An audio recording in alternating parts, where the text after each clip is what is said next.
Imagine a world without airplanes. Just 120 years ago, traveling across continents meant weeks on a ship or dangerous train rides. Then two bicycle mechanics from Ohio changed everything. But their journey wasn't easy. They failed hundreds of times before their historic 12-second flight. Today, I'll show you exactly how the Wright brothers conquered the sky against all odds. In 1900, mailing a letter from New York to London took weeks. Ships moved at about 20 miles per hour, making transatlantic trips last 7 to 10 days. Cross-country train travel in America required 4 to 5 days, with frequent stops. Even local deliveries relied on horse-drawn carriages that moved no faster than a brisk walk. Cities smelled of manure and coal smoke, not jet fuel. Business suffered under these slow speeds. Fresh produce often spoiled before reaching markets. Newspaper reports arrived days after events happened. Doctors couldn't quickly transport medicines or themselves to emergencies. The world's economies needed faster connections, especially as international trade grew. Factories produced more goods than slow ships could efficiently transport. Inventors worldwide saw this problem. Clement Ader in France built Aeol, a bat-shaped craft with a steam engine that briefly lifted off in 1890. Hiram Maxim created a massive 110-foot wingspan machine that never properly flew. Otto Lilienthal performed over 2,000 glider flights before dying in a crash. These pioneers proved flight might be possible, but none solved control and propulsion together. Dozens of flying machine designs appeared in scientific journals during the 1890s. Most focused on replicating bird wings or used fragile balloon systems. Newspapers ran stories about aerial navigation attempts, many ending in spectacular failures. Governments offered prizes for successful flying machines, but no one claimed them. The key challenge remained, creating something controllable that could carry its own power source. Shipping companies urgently wanted faster delivery methods. Railroads needed solutions for crossing mountains and rivers without tracks. Military leaders saw potential for scouting enemy positions from above. Ordinary people dreamed of visiting distant relatives without month-long journeys. The pressure for an aviation breakthrough grew yearly as technology advanced in other areas. Two bicycle mechanics from Dayton, Ohio started following these developments closely. Wilbur and Orville Wright ran a bicycle shop, giving them hands-on experience with gears, balance, and lightweight structures. They read every aviation report they could find and began conducting their own experiments. Unlike other inventors, they approached flight systematically, first understanding why existing attempts failed before building anything. While others focused on brute horsepower or imitating birds exactly, the Wright brothers noticed everyone neglected control systems. Their bicycle work showed them how balance matters more than raw speed. They realized successful flight needed 3 elements: lift to get airborne, propulsion to move forward, and control to steer safely. Most failed attempts only solved 1 or 2 of these problems. Their bicycle shop gave the Wright brothers skills they didn't realize would help them fly. Day after day, they fixed chains, adjusted gears, and balanced wheels. These hands-on repairs taught them about structural strength, weight distribution, and control systems. While others studied flight through theory, the brothers approached it like a bicycle problem. Something practical that needed testing and adjustments. The Wrights noticed birds didn't just flap their wings up and down. When turning, birds twisted their wingtips slightly. This observation led to their wing warping concept. They realized airplanes would need a way to tilt sideways for balance, just like a bicyclist leans into turns. Most inventors ignored this control problem, focusing only on getting off the ground. The brothers knew staying airborne mattered more than just taking off.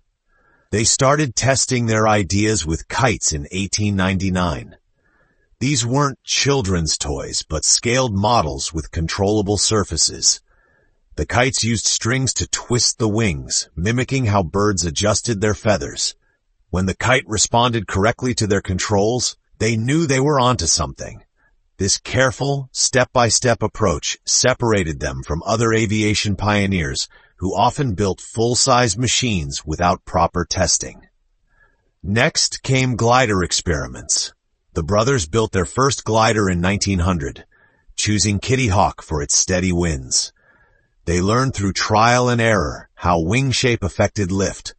Each summer, from 1900 to 1902, they returned with improved designs. They took detailed notes on every failure, making small adjustments each time. This patient method came directly from their bicycle shop experience, where fixing one part often revealed another problem needing attention. The bicycle connection became clearest when solving the control issue. Other inventors tried steering with sails or rudders, like boats. The Wright brothers thought differently. They created a system where the pilot could warp the wings while also moving a small rudder. This combination gave three-axis control: up, down, left, right, and tilt. The solution came from understanding how bicycles balance through movement and slight adjustments, not just steering. Their shop also taught them about lightweight construction. Bicycles needed strength without excess weight, just like aircraft. When they couldn't find a light enough engine for their plane, they designed their own with help from their shop mechanic. Every part reflected their practical experience solving mechanical problems through hands-on work rather than textbook theories. By 1902, their third glider proved their control system worked. They could now reliably glide hundreds of feet while maintaining balance. All they needed was an engine to power sustained flight. Their bicycle background had given them the mechanical mindset to break flight down into solvable parts, proving that sometimes the right skills come from unexpected places. With their control system perfected, the brothers turned their attention to finding the perfect location for their powered flight attempts. The Wright brothers needed a place with steady winds to test their gliders, and after researching weather reports, they chose Kitty Hawk, North Carolina. This remote spot on the Outer Banks had consistent ocean breezes, blowing at about 13 to 15 miles per hour, perfect for generating lift. Sand dunes provided soft landings, and the isolated location meant few witnesses to their many failures. They first traveled there in September 1900, making the difficult journey by boat and wagon. Early test flights faced constant challenges. Sudden wind gusts flipped their 1900 glider, cracking its wood frame. Rain warped the fabric wings. Mosquitoes swarmed them at night. They lived in a primitive tent camp with no running water, cooking over an open fire. The brothers spent weeks each year there from 1900 to 1903, enduring sandstorms that clogged their equipment and freezing winter temperatures that made metal parts brittle. Kitty Hawk's conditions actually helped their work despite the hardships. The steady winds allowed controlled glides. Soft sand cushioned crashes, preventing serious damage. Wide open spaces gave room for long test runs. They built a wooden track to launch gliders along a dune called Kill Devil Hill. Local fishermen occasionally helped move equipment, but mostly the brothers worked alone, free from distractions. Photography became their most important tool. Before digital records, they documented every test with bulky cameras. Photos showed exactly how their gliders performed in flight, where wings twisted, how the tail responded. They studied each image, making tiny adjustments to wing shapes or control cables. When a glider crashed, photos revealed whether the failure came from wing design, pilot error, or wind conditions. Their 1901 glider performed poorly, barely staying airborne. Photos showed the wings didn't create enough lift. Back in Dayton, they built a small wind tunnel to test different wing shapes, discovering their calculations were wrong. Their 1902 glider incorporated these changes and succeeded, completing over 1,000 controlled glides. The location allowed this slow, careful progress without pressure to rush. By December 1903, they were ready to attempt powered flight. They built a simple wooden shed at Kitty Hawk to assemble their flyer, still facing problems. The engine they'd designed was so heavy it nearly sank their boat during transport. Wooden propellers cracked under stress. They made last-minute adjustments, knowing everything depended on getting the design right. The remote location that helped their glider tests now presented new challenges for powered flight. No machine shops to fix broken parts, no help nearby if things went wrong. Yet it remained the perfect place for what came next. The final aircraft design presented new hurdles right until takeoff.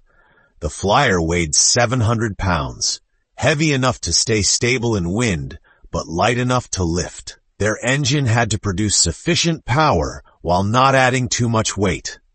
The brothers faced issues with propeller design, as existing theory didn't account for how propellers worked in air rather than water. They solved this by treating propellers like rotating wings.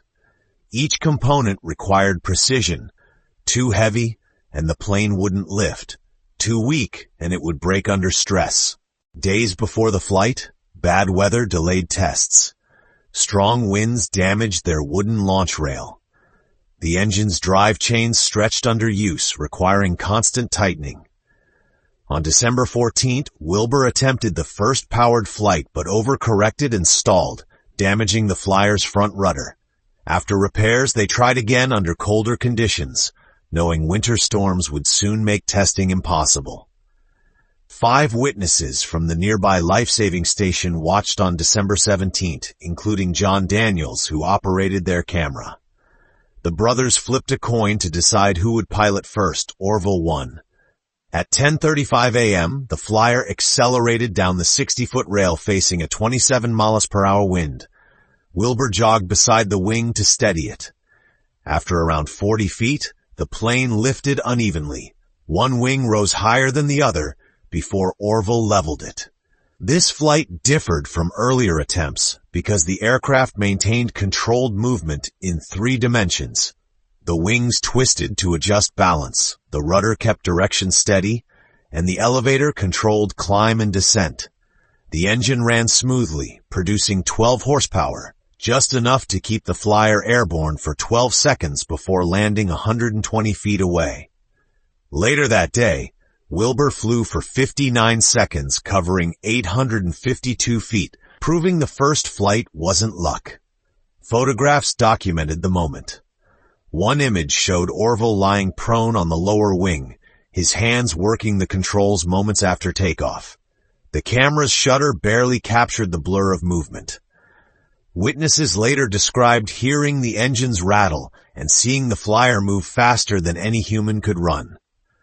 Though brief, these flights demonstrated sustained, controlled, powered flight, something no other aircraft had achieved. What started as a 12-second hop would redefine global travel. Within 5 years, the Wrights demonstrated flights lasting over an hour.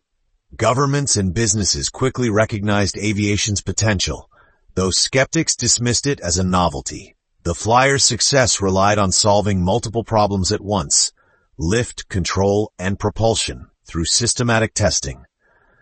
That morning at Kitty Hawk, 2 bicycle mechanics proved flight wasn't just possible, but repeatable. Their methodical approach showed how patience and precision could conquer challenges others considered impossible. Those 12 seconds at Kitty Hawk sparked a transportation revolution. Today, over 4 billion passengers fly annually, more than half the world's population. But the real breakthrough wasn't just the flight itself. It was the Wright brothers' method. They showed how systematic testing solves big problems, documenting each failure to make small improvements. Airplanes changed more than travel speed. They redefined human connection. Families separated by oceans could reunite in days. Fresh food crossed continents overnight. Global business became possible. What began as two bicycle mechanics testing gliders grew into the fastest way we move people and goods. Their story proves that persistence matters more than luck. By breaking flight into solvable parts, they achieved what others thought impossible.